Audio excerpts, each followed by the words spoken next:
हमारे सभी दर्शकों को सादर प्रणाम। जय श्री कृष्ण। आज मैं आपको मालव्य योग के बारे में जानकारी दूंगा। पंच महापुरुष योग, जिसमें 5 ग्रहों से पंच महापुरुष योग बनता है, उसमें रोचक योग, भद्र योग, हंस योग की जानकारी मैं पूर्व में दे चुका हूँ। आज बात होगी मालव्य योग की, और यह योग बनेगा शुक्र के प्रभाव से। आप अपनी कुंडली खोलें और देखें, हो सकता है आपकी कुंडली में भी ऐसा श्रेष्ठ योग हो। तो शुक्र से यह योग बनता है और इसे मालव्य योग कहते हैं। इस योग से क्या क्या लाभ होते हैं उसकी जानकारी भी मैं इसी वीडियो में आज आपको दूंगा।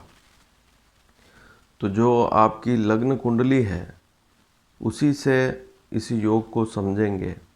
हालांकि ज्योतिष शास्त्र में कई स्थानों पर चंद्र कुंडली के बारे में भी लिखा है, लेकिन यह योग लग्न कुंडली से देखेंगे तो ज़्यादा अच्छे फल मिलेंगे।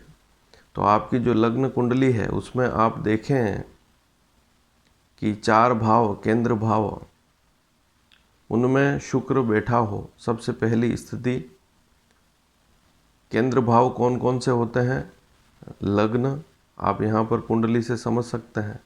लग्न, चतुर्थ भाव, सप्तम भाव और दशम भाव, ये 4 भाव केंद्र भाव कहलाते हैं। और यहाँ पर शुक्र यदि स्वराशि अर्थात खुद की राशि वृषभ और तुला, ये 2 राशियाँ शुक्र की ही राशियाँ हैं, इन पर बैठा हो, या उच्च राशि, शुक्र की उच्च राशि होती है मीन। तो शुक्र यदि केंद्र में इन 4 भावों में लग्न, चतुर्थ, सप्तम और दशम भाव में यदि वृषभ राशि पर हो, तुला राशि पर हो या मीन राशि पर हो, तीनों में से किसी एक राशि पर हो, तो मालव्य योग बनेगा और इसे महापुरुष योग कहते हैं। तो ऐसा व्यक्ति महापुरुष होता है। कहने का तात्पर्य, अच्छा पद मिलेगा, धन संपत्ति अच्छी होगी, और क्या क्या लाभ हो सकते हैं आप ध्यान से सुने। सबसे पहली स्थिति तो यह कि शुक्र इन भावों में यदि बैठा हुआ है तो केवल मात्र इन राशियों पर होने से मालव्य योग नहीं बनता है। एक स्थिति और है कि शुक्र बलवान भी होना चाहिए। शुक्र यदि सूर्य के साथ बैठा है और अस्त हो गया है तो सूर्य का शुभ प्रभाव समाप्त हो जाएगा। शुक्र के जितने शुभ फल मिलने चाहिए नहीं मिल पाएंगे। शुक्र यदि किसी ग्रह के साथ बैठा हुआ, जैसे राहु के साथ बैठा हुआ है या केतु के साथ है या मंगल के साथ है, तब भी इसके शुभ फलों में कमी आ जाएगी। इस बात को आप समझें। हाँ, शुक्र के साथ यदि बुध है तो यह स्थिति काफ़ी अच्छी होती है।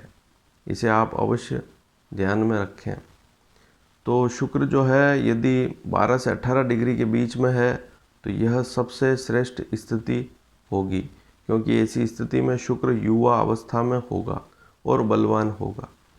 तो केंद्र में इन स्थानों पर यदि शुक्र स्वराशि या उच्च राशि पर हो, वृषभ, तुला राशि, स्वराशि या मीन राशि पर हो, तभी मालव्य योग बनेगा। और ऐसा योग यदि आपकी कुंडली में है तो यह बहुत ही शुभ योग कहलाता है। अब मेरा ऐसा मानना है कि यदि शुक्र, ध्यान से सुने इस बात को, तुला राशि पर है, शुक्र यदि तुला राशि पर बैठा हुआ है और ऐसी स्थिति में शुक्र यदि लग्न में है, दशम भाव में है, तो यह स्थिति सबसे ज़्यादा बलवान होती है।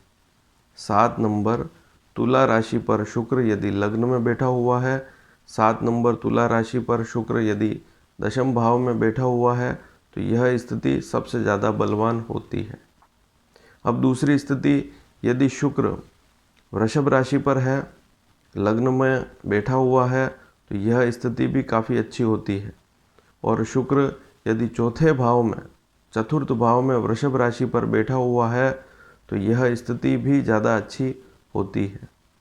कहने का तात्पर्य, यदि शुक्र अन्य स्थितियों में वृषभ राशि पर जैसे सप्तम में है या दशम में है तो वह उतना अच्छा नहीं होता है जितना लग्न और चौथे भाव में वृषभ राशि पर होता है। इसी प्रकार से तुला राशि पर शुक्र यदि चौथे भाव में, हालांकि चौथे भाव में शुक्र बलवान होता है, उच्च राशि पर है तो अच्छी स्थिति होती है, लेकिन ऐसी स्थिति में कर्क लग्न भी होता है तो लग्न का भी बड़ा महत्व है। लग्न का स्वामी यदि शनि है, बुध है, ऐसी स्थिति में या शुक्र ही है तो ऐसी स्थिति में शुक्र उस कुंडली में ज़्यादा अच्छे फल देता है। जैसे उच्च का शुक्र हो और यदि वह शुक्र दशम भाव में हो तो बहुत अच्छा रहेगा मीन राशि का शुक्र, और सप्तम में है शुक्र मीन राशि का तब भी काफ़ी अच्छा होता है। तो मिथुन और कन्या लग्न में शुक्र के फल अच्छे मिलते हैं, तो इस बात को भी आप समझें। धनु और मीन लग्न में, हालांकि मीन लग्न में शुक्र है तब भी अच्छी स्थिति होती है।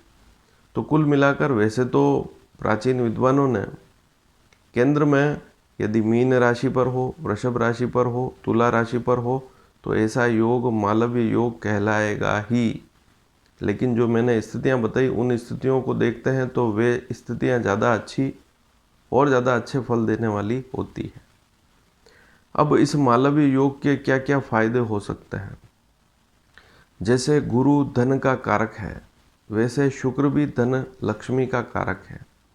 तो सबसे पहली स्थिति तो व्यक्ति के पास अच्छा पैसा होगा, इस बात को भी आप समझ लेना। यदि उसके पास धन प्रचुर मात्रा में नहीं है तो यह योग कैसे बनेगा?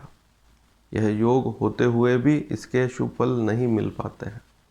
दूसरी स्थिति, सौंदर्य उस व्यक्ति में होगा, सुंदर होगा, दिखने में भी सुंदर होगा, शरीर भी सुडौल होगा। तो इस बात को भी समझें कि यदि शुक्र से मालव्य योग बन रहा है तो व्यक्ति सुंदर भी होगा। अब क्या क्या काम हो सकते हैं ऐसे व्यक्ति के? तो शुक्र से हम देखते हैं सौंदर्य के काम, जितने भी श्रृंगार के काम होते हैं, सौंदर्य के काम होते हैं, डिज़ाइनिंग के काम होते हैं। इसके अलावा बड़े बड़े जो नाटककार होते हैं, अभिनेता होते हैं, चित्रकार होते हैं, नृत्य करने वाले होते हैं, डांसर जो होते हैं, वे भी शुक्र से देखे जाते हैं।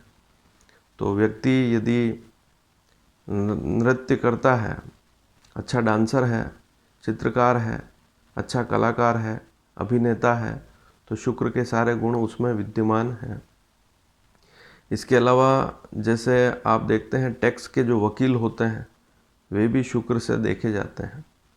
मैनेजमेंट में विशेषकर MBA जिन्होंने किया है, HR डिपार्टमेंट देखते हैं, वे भी शुक्र में ही आते हैं, क्योंकि जब तक शुक्र अच्छा नहीं होगा व्यक्ति का प्रबंधन भी अच्छा नहीं होगा, वह अच्छा मैनेजर नहीं बन सकता है। यदि आप बड़ी बड़ी होटलों को देखते हैं, जहां होटल में बड़े बड़े मैनेजर हैं, अच्छा पद मिला हुआ है, और होटल से संबंधित यदि कोई व्यक्ति काम करता है तब भी शुक्र काफ़ी अच्छा होता है। यह स्थिति भी शुक्र से बनती है। शेयर मार्केट के जितने भी काम होते हैं वे भी शुक्र से देखे जाते हैं। शुक्र से आप यहाँ पर जो विदेशी मुद्रा है उसका काम करने वाले जितने भी लोग हैं वे भी शुक्र से प्रभावित होते हैं। मोबाइल या दूर संचार के साधन, इनसे संबंधित कंपनियों में काम करने वाले लोग भी शुक्र से संबंधित होते हैं। और इसके अलावा कपड़े हैं, कपड़ों का काम करने वाले हैं, रेडीमेड गारमेंट्स जो हैं उसकी फैक्ट्री है या दुकान है, तो वे सारे काम भी शुक्र में ही आते हैं। तो शुक्र में शौकीन होता है व्यक्ति, शुक्र का प्रभाव यदि है तो व्यक्ति शौकीन भी होगा। इसके अलावा शरीर में शक्ति भी होती है, ऐसा व्यक्ति कमज़ोर नहीं होता है। संतान का सुख भी ऐसे व्यक्ति को मिलता है। शुक्र बलवान है तो संतान भी अवश्य होती है, और जिसको संतान नहीं हो रही है और शुक्र केंद्र में बैठा हुआ है इन राशियों पर, तो आप समझें कि वह शुक्र कहीं न कहीं कमज़ोर है।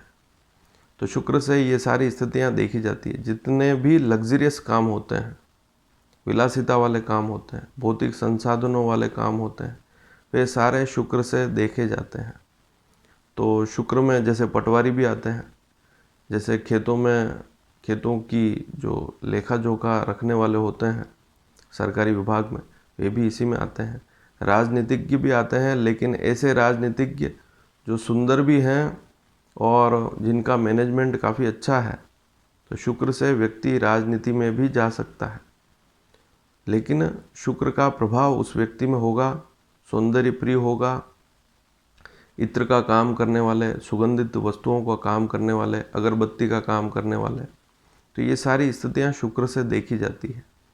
तो यदि ये सारी क्वालिटी है किसी व्यक्ति में और इनमें से कोई काम कर रहा है और अच्छा कर रहा है और उसकी आमदनी भी अच्छी है, सारी सुख सुविधाएं उसके पास है, तभी यह योग बनेगा, क्योंकि यह महापुरुष योग है। तो ऐसी स्थिति में व्यक्ति का नाम भी होता है, कीर्ति भी बढ़ती है। तो सारी स्थितियां तभी होगी जब शुक्र बलवान होगा। और एक बात और समझें कि यदि कुंडली में दशाएं अच्छी है, तभी यह योग फलीभूत होता है। इस योग का शुभ फल तभी मिलेगा जब आपकी दशाएं भी अच्छी चल रही है। तो मैं आपको हमेशा ही बताता हूँ कि लग्न, पंचम और नवम के स्वामी की दशा हो, तो ऐसी स्थिति में शुभ फल और अधिक मिलते हैं। और यह जानकारी आपको अच्छी लगी हो तो इसे शेयर भी अवश्य करें। और इससे पूर्व मैं रोचक योग, भद्र योग, हंस योग की जानकारी दे चुका हूँ। वे वीडियो भी आप चाहें तो देख सकते हैं। चैनल को सब्सक्राइब करेंगे तो सारी जानकारियाँ आपको समय पर मिल पाएगी। धन्यवाद। जय श्री कृष्ण।